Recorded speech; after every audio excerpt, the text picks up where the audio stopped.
المليارات ما نفعت معاهم. لا تعتقد بأن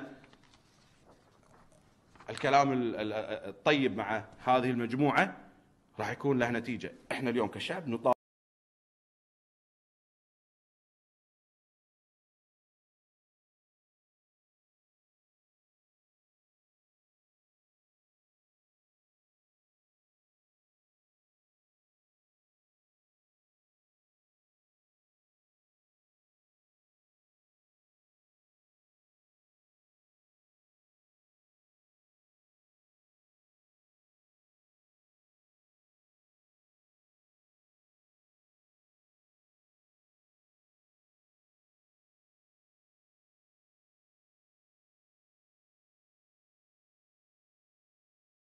أنت من هاي وقيس. الكويت يوميا ضجة في مجلس الأمة، أنفقت أموال، بعضهم يصرح يقول 7 مليار دولار. وين راحت هاي الأموال اللي قاعد ينفقها هدايا وعطايا الأمير؟